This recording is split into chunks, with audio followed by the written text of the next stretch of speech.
अच्छा, अपनी अगली स्टोरी की तरफ चलते हैं। बहुत इंपॉर्टेंट एक इजलास जो है वो हो रहा है मॉस्को में, जिसमें ऑफ कोर्स रशिया तो है मौजूद है ही, साथ चीन और पाकिस्तान। ये अफगानिस्तान पे इजलास हो रहा है कि अफगानिस्तान में सिचुएशन किस तरह बेहतरी की तरफ जा सकती है।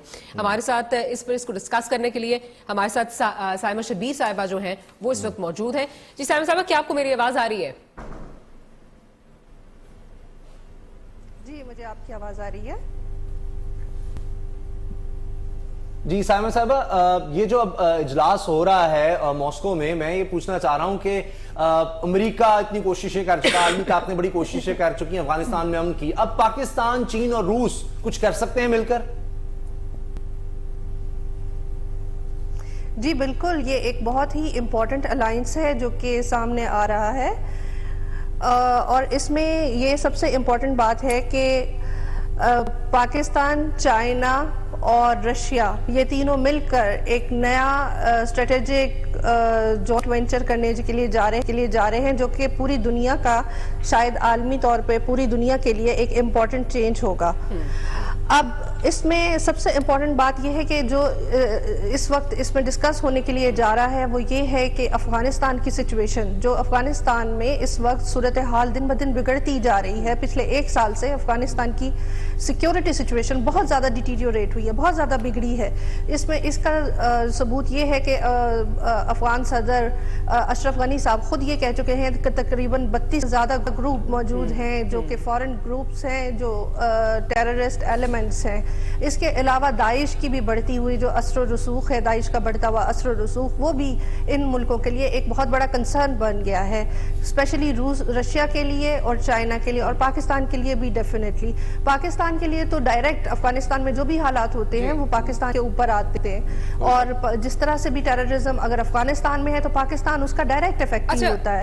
इसलिए अब ये जो नया अलायंस सामने आया है, इसमें रॉ का जो नेक्सस एग्जिस्ट करता है, और जिस तरह हमने देखा कि QCG का जो डायलॉग था उसको किस तरह इन्होंने सैबोटेज किया मुल्ला उमर की हलाकत की खबर फैलाकर, तो क्या आप समझती हैं कि इन समिट से कोई फायदा होगा?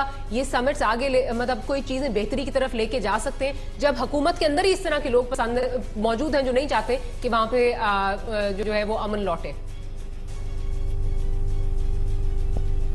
नहीं जी, बिल्कुल। अब देखिए, इंटरनेशनल CPEC की वजह से इंटरनेशनल प्रेशर बहुत ज़्यादा बढ़ रहा है और दुनिया में काफ़ी सारी तब्दीलियां भी आ रही हैं। ये जो जितनी भी तब्दीलियां आ रही हैं, इनकी वजह से इन तब्दीलियों की वजह से हम ये कह सकते हैं कि जो रशिया है उसका, रशिया एक चूँकि पावर है, इंडिया की तरफ अब अमेरिका की टिल्ट ज़्यादा हो रहा है इस खत्ते में।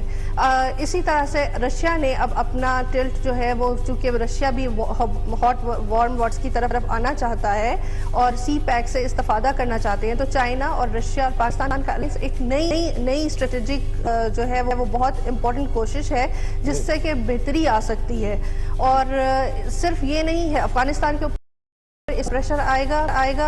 अमेरिका अपनी पूरी कोशिश कर रहा है, लेकिन अब चूंकि हालात CPEC की वजह से पूरे खत्ते में तब्दील हो रहे हैं, तो सेंट्रल एशियन स्टेट्स में भी रशिया को खुद खदशा है, दाइश से और सेंट्रल एशियन स्टेट्स को भी। तो रशिया और चाइना का जो चाइना और पाकिस्तान का एक नेक्सस बनेगा, ये मेरे ख्याल में ज़्यादा इसको करने के लिए अफगानिस्तान में हम के लिए ज़्यादा फायदेमंद हो सकता है। बहुत शुक्रिया आपका साइमा। यकीनन पाकिस्तान की भरपूर कोशिश है, लेकिन भारत को ये आंख नहीं भा रही। भारत अपना इन्फ्लुएंस अफगानिस्तान में चाहता है और अफसोस की बात यह है कि वो इन्फ्लुएंस अच्छाई के लिए नहीं है, वो नीयत ही खराब है कि यहाँ पर हालात खराब रहे, पाकिस्तान के बॉर्डर पर अफगानिस्तान के साथ हालात खराब रहे ताकि पाकिस्तान आगे ना बढ़ सके। लेकिन पूरे खित्ते के लिए अगर अमन जरूरी है, आगे बढ़ना जरूरी है, तो उसके लिए पाकिस्तान का रोल तो है। पाकिस्तान तो यही चाहता है अफगानिस्तान में अमन हो। CPEC का फायदा सारे खित्ते के लिए है। ईरान ये समझ रहा है, रशिया, चाइना सब समझ रहे हैं। जब तक ये नेक्सस रहेगा, NDS और रॉ का नेक्सस रहेगा, तो अफगानिस्तान में अमन नहीं आ सकता, क्योंकि अफगानिस्तान के अंदर लोग इस तरह के मौजूद हैं जो नहीं चाहते कि अफगानिस्तान। लेकिन जिस तरह साइमा शबीर साहब ने कहा ना कि चीन, रूस, ये बड़ी ताकतें हैं, पाकिस्तान है। QCG में शामिल थे, फिर भी वो सैबोटेज हो गया। अच्छा, एनीवे, इसलिए ये जो खबरें फैलाई जाती है ना, प्रोपेगेंडा किया जाता है, ये इसलिए किया जाता है कि कोई अच्छा काम ना हो सके। तो कई दफा गलत खबरों की वजह से क्या हालात पैदा हो जाते हैं, जिसमें हमारे वज़ीर दिफा साहब भी शामिल हो गए।